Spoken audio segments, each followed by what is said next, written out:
fellow Toastmasters and other guests, that is an example of procrastination. And this morning I want to share with you a strategy that I use that really helped me tame the procrastination beast. And I wholeheartedly believe this strategy is worth sharing. The information comes from reputable sources, and I have partitioned the information into three parts: why we procrastinate, what is procrastination, and how can we beat it.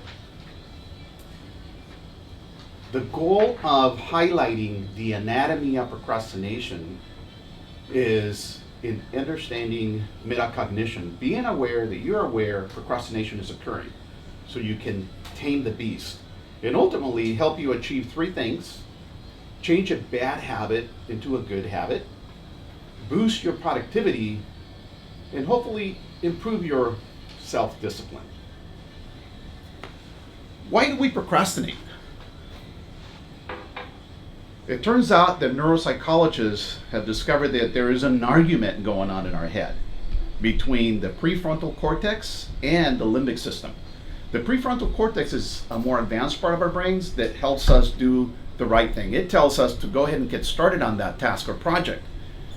The limbic system, a more primitive part of our brain, is in charge of handling fear, anxiety, and stress, and it moves us away from that. And since the majority of our tasks produce one of these three feelings, it procrastinates or delays the start because it moves us away from that feeling.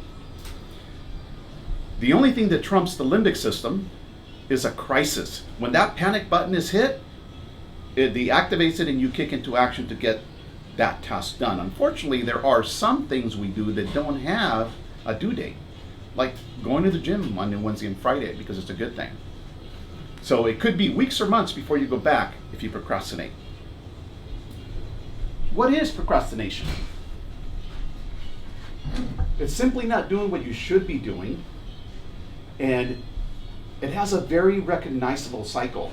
And let me share one of my many examples. Remember being in college and having a 30-page paper assigned that was due in 30 days. The first day I thought, oh my God, it's so far away, 30 days. Not a problem. A week later, I should really get started on that, but I still have 3 weeks left. 2 weeks elapsed, and I thought, well, I should really get started on that, but I'm so busy, I really don't have the time. 3 weeks, I really don't need sleep, I can crunch it out. 4 weeks, the crisis button gets hit, and I kick into action. I work all day, pull an all-nighter, and turn the paper in the next day. And guess what? I got an A on it. I'm joking. That is the cycle of procrastination. It's very recognizable, and we typically tell ourselves, I'm never going to do that again. But yet, the next task, we start the same cycle. That moment right there is the opportunity to change things for the better and improve your self-discipline. The moment you give in, it's weakening your decision-making and your self-discipline. Take, for example, going to the gym Monday, Wednesday, and Friday. If you postpone, you talk yourself out of going to the gym on Monday, by Wednesday, it's a little bit easier to talk yourself out of it. By Friday, forget it. Not even a conversation or an argument in your head, you just don't go. And it could be weeks or months because there is no due date. Procrastination comes at a price.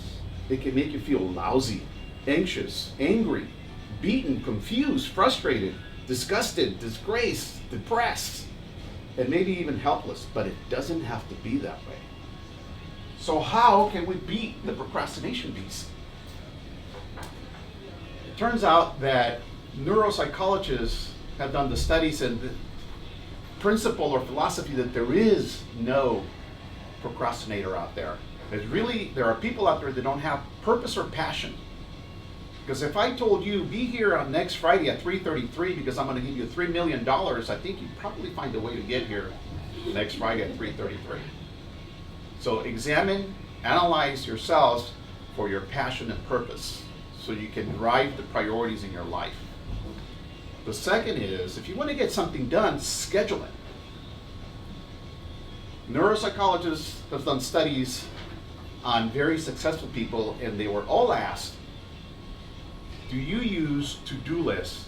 And they uniformly chuckled, giggled, and they said, no, because they're synonymous with not to-do lists. It turns out that when you schedule something, the probability of getting it done goes up by 50%, just the mere fact that you schedule it.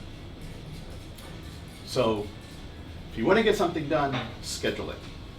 The last strategy or tactic to improving your procrastination actions is to deploy the 21 90-day rule.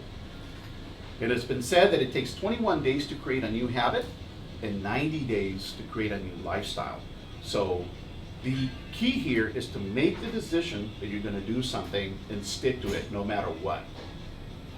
If you get the urge to desist, resist, and celebrate your winnings when you get to 21 days, and at 90 days, reward yourself again. And you should change a bad habit into a new habit. In closing, knowing the anatomy of procrastination allows you to practice metacognition, which is being aware that you're aware procrastination is happening so you can intervene and tame that beast. 3 great tactics is, the first, to examine your passion and purpose.